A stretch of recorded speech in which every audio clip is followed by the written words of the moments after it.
Imagine an enemy weapon that just shuts down a major city's power grid in the dead of winter. Like hospitals go dark, traffic lights fail, people are literally freezing in their homes. Yeah, it's a terrifying thought. Right. Now imagine that weapon was fired without a single soldier crossing a border, without a single shot ringing out, and without breaking a single pane of glass. Is that an act of war? Well, legally speaking, we don't actually know. Which is wild. It is. It's the ultimate legal blind spot, you know? And it's terrifying because that scenario, it isn't science fiction anymore. It is the immediate reality of modern conflict. Welcome to the Deep Dive. Today, our mission is to explore this massive gray area alongside you.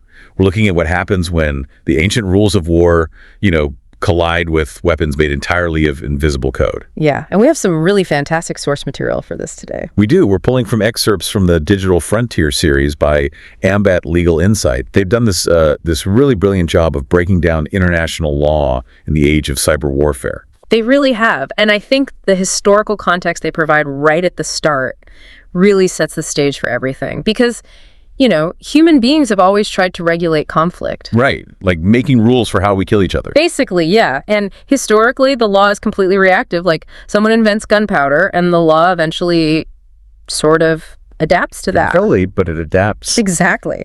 Nuclear weapons arrive and the global community scrambles to write entirely new treaties to prevent, total annihilation. So the rules evolve alongside the weapons. But cyberspace, it completely breaks that historical pattern, doesn't it? No, it shatters it because it's an entirely new domain. Right. There are no physical borders. There are no uniformed combatants you can just identify through binoculars from a trench. No, none of that. And it leaves international lawyers and military strategists completely stranded. They're trying to figure out how to govern a space that is incredibly fast-moving and, quite frankly, elusive. It's like you're essentially trying to stretch a 20th century paper and ink rule book over 21st century fiber optic reality. That's a great way to put it. And the seams of that rule book they're tearing apart. So let's actually open that rule book, because the very first hurdle we run into is just figuring out when a digital intrusion becomes a literal war. Right, the threshold. Yeah, the threshold. Yeah. We have to look at the foundation of modern international law, which is the United Nations Charter. And according to the source material, there are two specific phrases in the charter that really matter here. Yeah, Article 2, Paragraph 4, and Article 51. Right. So Article 2.4 prohibits the use of force. But then Article 51 says a state only has the inherent right to self-defense in the event of an armed attack. And those two phrases, use of force and armed attack, they sound totally interchangeable in casual conversation. But in international law, they are worlds apart. Like legally distinct categories. Exactly. An armed attack is the absolute highest threshold. It is the specific trigger that legally allows a nation to, shoot back with real military force. And defining those terms in cyberspace seems, it seems nearly impossible. Like, if a group of hackers defaces a government homepage with some political message, that's just vandalism, right? Yeah, it's annoying, maybe embarrassing, but nobody is calling that a use of force. Right. But let's go back to that opening scenario.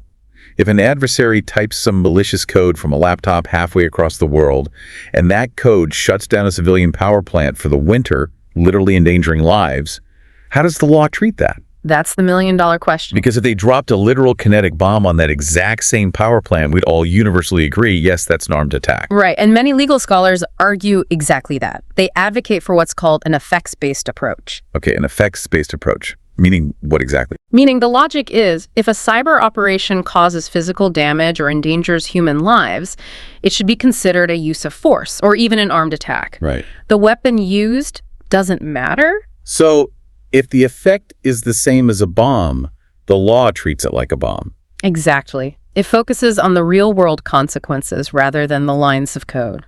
That just seems like the most rational way to handle it, right? If people are getting hurt, it's an attack, period. It is highly rational, yes. But, and this is huge, but there is zero universal agreement on that interpretation globally.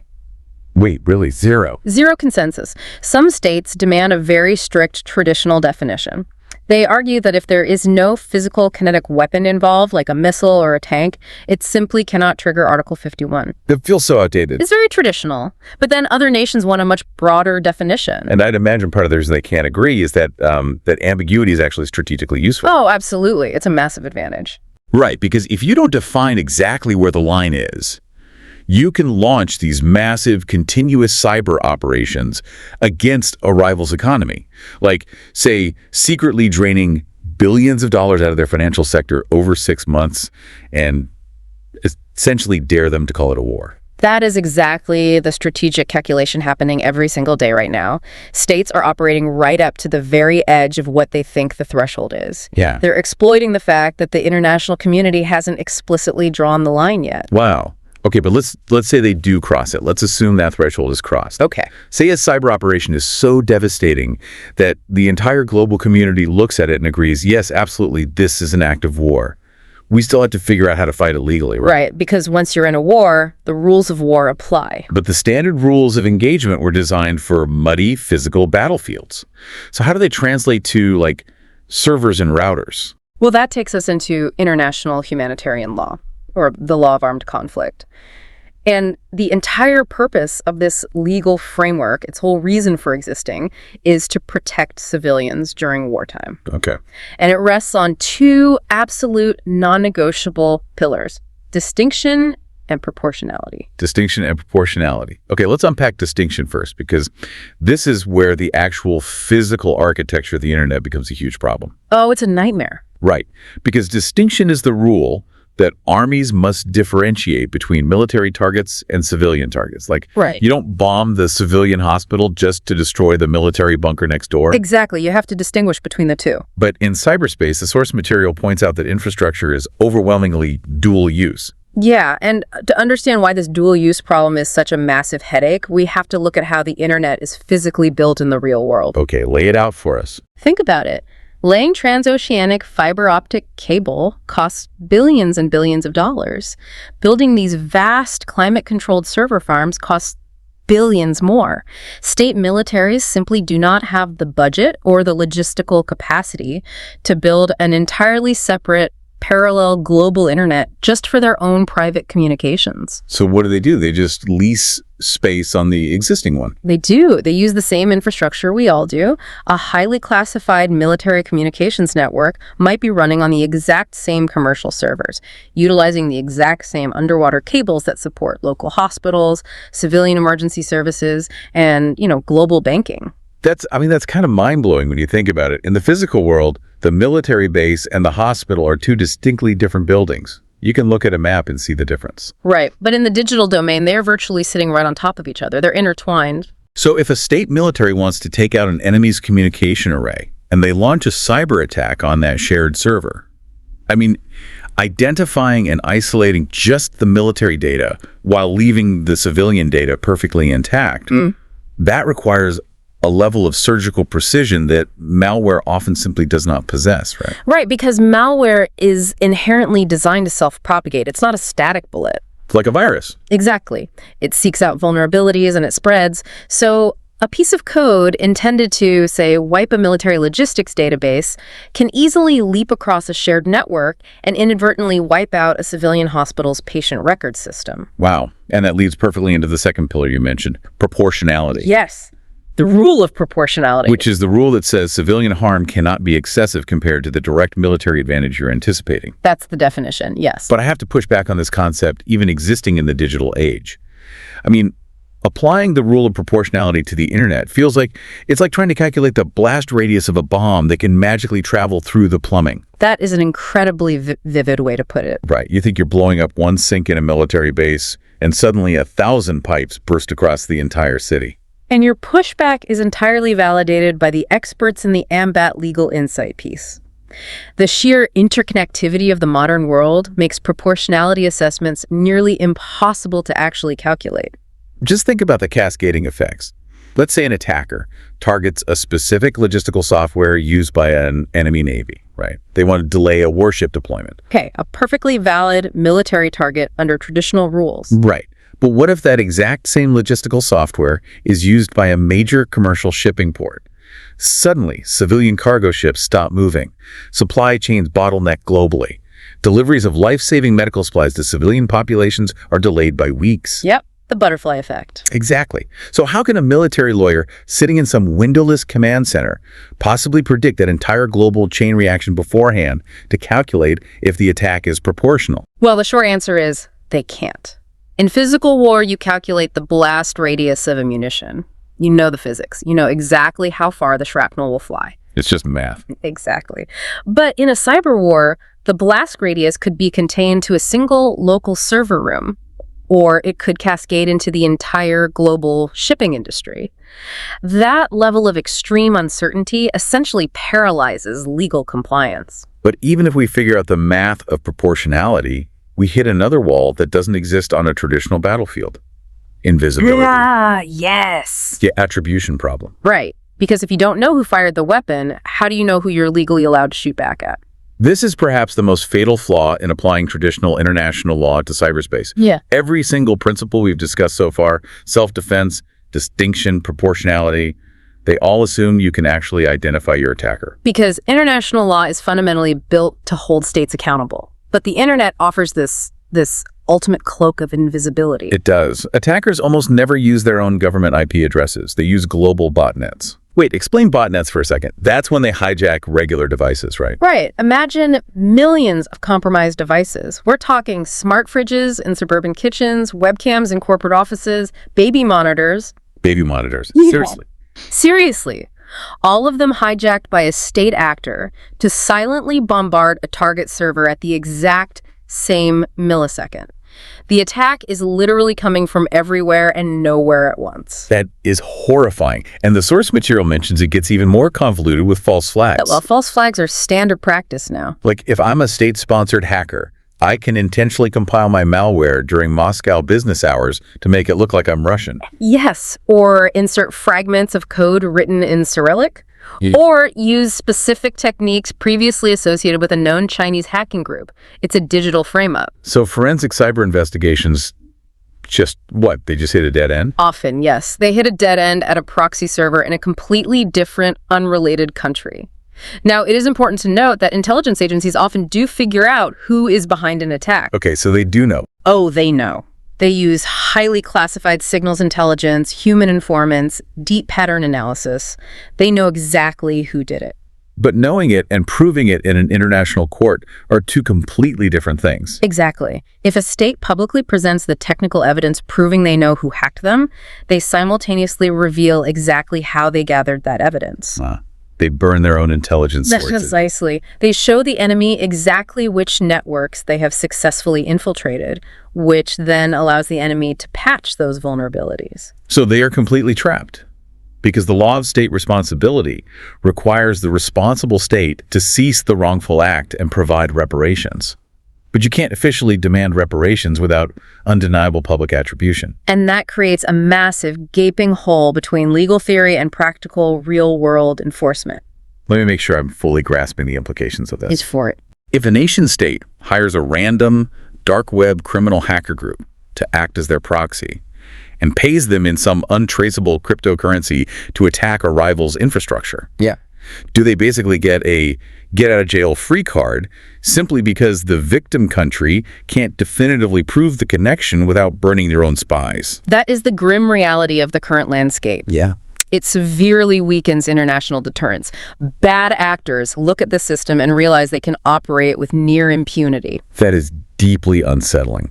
And this attribution problem bleeds directly into the debate over sovereignty and non-intervention, right? Like, we can't even agree on what constitutes a violation of a nation's borders anymore. Right. So the principle of non-intervention prohibits coercive interference in another state's internal affairs. Like meddling in a democratic election. That's a prime example. But on digital platforms, the line between everyday digital influence, state-sponsored propaganda, and actual illegal coercion is incredibly blurred. So, is a state-funded bot farm tweeting fake news a violation of sovereignty? Is that an act of war or just incredibly aggressive public relations? It depends on who you ask. Some states argue that any unauthorized network intrusion, regardless of the actual effect, violates their sovereignty. Others argue that unless the intrusion causes significant disruption or damage, It's merely espionage. And espionage isn't illegal under international law. Under traditional international law, no, espionage itself isn't strictly prohibited. It truly is the Wild West. I mean, we have unclear thresholds for war, we have interconnected targets where the military just hides among civilian data, and we have completely invisible attackers. So how is the global community actually trying to maintain some semblance of order? Are they just giving up? No, they aren't giving up. There are significant efforts underway. One of the most influential is the Talon Manual. The Talon Manual? Yes. This was a massive project undertaken by independent groups of international legal experts. Their goal was to analyze exactly how existing international law applies to cyber operations. But the sources know the Talon Manual isn't legally binding, right? It's not a treaty. Correct. It is a reflection of strong scholarly consensus. It provides a highly detailed guidebook, but states are not legally obligated to follow it. And frankly, they differ wildly on whether they accept its specific interpretations. But if the scholars agree on so much of this, why not just write a new treaty? Why are we still trying to shoehorn, malicious code into the UN Charter from 1945? Well, that is the core debate right there. Some scholars firmly believe existing technology-neutral laws are sufficient. They argue, murder is murder, whether committed with a rifle or by hacking a pacemaker. We just need to adapt our legal interpretation. And the other side? The other side demands entirely new treaties specifically designed for the unique architecture of cyberspace. And I'm guessing the reason those new treaties haven't been signed is because national interests are just too divergent. No global superpower wants to sign away their ability to use offensive cyber weapons before they even fully understand the potential of those weapons. Precisely. It's like asking them to ban a weapon they haven't finished inventing yet. The strategic advantage of maintaining cyber capabilities completely outweighs the desire for strict global regulation right now. So what do they do instead? Well, since formal, binding treaties are off the table, diplomats have turned to confidence-building measures. These are voluntary norms, right? Just trying to, lower the temperature in the room without signing a legally binding contract. Yes. States try to agree on norms of responsible behavior. Things like voluntarily agreeing not to target each other's nuclear command and control systems, or not attacking civilian emergency response teams. Establishing baselines. Right. They establish direct communication hotlines to share information and prevent misunderstandings from, escalating into full-blown kinetic wars. But there are massive complicating factors that make even these voluntary measures seem incredibly fragile. First, international law traditionally only governs the conduct of states. Yes. But today, non-state actors, criminal syndicates, hacktivists, even a teenager in a basement with the right tools can wield state-level destructive capabilities. How do you negotiate a confidence-building measure with an anonymous hacker collective? You can't. Yeah. You simply can't. And the second complicating factor is perhaps the most profound shift in the very nature of conflict. We have to look at who actually owns the battlefield. This is what I found the most striking in the source material. In a physical war, the government owns the tanks, they own the planes, they own the military bases. Right. But in this new era of warfare, the internet is overwhelmingly comprised of privately owned hardware. Yes. The front lines are defended by tech CEOs, not generals. Microsoft, Google, Amazon, and internet service providers, they own and operate the infrastructure where these battles are taking place. The government does not own the battlefield. Think about the device you are listening to this on right now. It is connected to the exact same global web as your bank, your local traffic lights, and the Pentagon. If one node is attacked, your device is part of that environment. Exactly. A state cannot defend its cyberspace without the active, ongoing cooperation of the private corporations that built and maintain it. And that reliance on the private sector creates a tremendous tension with human rights law, doesn't it? A massive tension, because to secure these massive networks, governments often demand backdoors into encrypted communications. Or they require tech companies to aggressively monitor user traffic for threats. Which means you are constantly balancing national security against the fundamental rights of everyday citizens. You try to lock the digital doors to keep the enemy out, but in doing so, you risk trapping your own citizens in a surveillance state, eroding privacy and freedom of expression. It is an incredibly delicate, ongoing balancing act that societies are really struggling to navigate right now. So what does this all mean for you, navigating this interconnected world?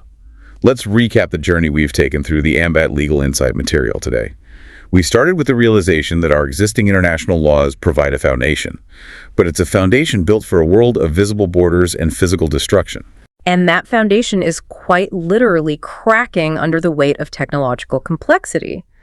The shared dual-use nature of digital infrastructure makes distinguishing between military and civilian targets virtually impossible. Right, and the unpredictable cascading effects of malware render calculations of proportionality practically meaningless. Exactly. Add to that the massive challenge of attribution, which allows bad actors to operate from the shadows with near impunity. It is a completely new domain of human conflict. And as the militarization of cyberspace accelerates all around us, largely hidden from public view, there is one final, really chilling question from the source material that we want to leave you with today.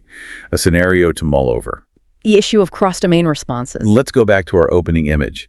If a nation suffers a devastating, entirely digital cyber attack on its critical infrastructure, say their power grid goes dark for a month, people freeze, the economy completely collapses, is that victim nation legally permitted to respond in self-defense by crossing domains? Can they respond to invisible code by dropping physical, kinetic bombs on the attacker's server farms or military bases?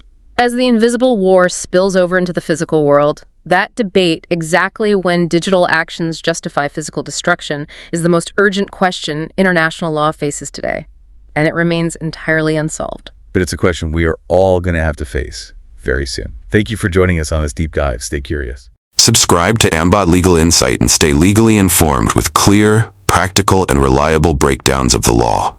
Follow our channel and activate the bell icon so you never miss important legal updates, case analyses, and expert insights that matter to every citizen. Support our mission of spreading legal awareness by liking, sharing, and commenting, because your one action can help thousands become more legally empowered. Join the ALI community today across YouTube, podcast, and social platforms and take a step toward understanding your rights, your laws, and your justice. Ambat Legal Insight, because law is for everyone.